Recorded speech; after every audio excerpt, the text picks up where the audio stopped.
আল্লাহ রাব্বুল আলামিন বলেন ক্বালা রাব্বুকুম উদউনি আস্তাজিব লাকুম। সূরা মুমিন আয়াত নাম্বার 60। যে বান্দারা অন্য কারো কাছে দোয়া করিও না, অন্য কারো কাছে চাইও না, আমার কাছে চাও, শুধুমাত্র আমার কাছে চাও, আমি তোমাদের সব চাওয়া সব পাওয়া আমি পূর্ণাঙ্গ করে দেব। সুবহানাল্লাহ।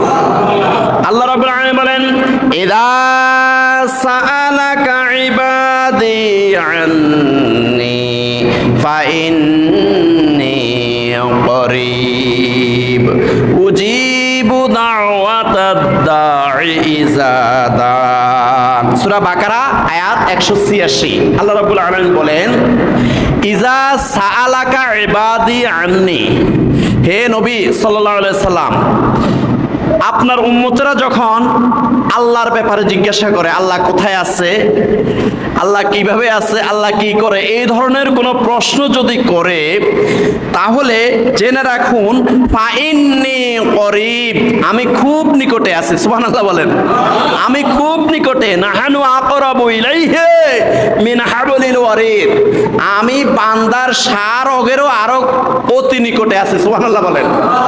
ফাইন্নী করিব উজিবু দাওয়াতাদ দাঈ ইযা দাআন, বান্দা যখনই আমাকে স্মরণ করে, যখনই আমাকে স্মরণ করে আমার কাছে কিছু চায়, আমি সাথে সাথে তার ডাকে সাড়া দিই। সুবহানাল্লাহ।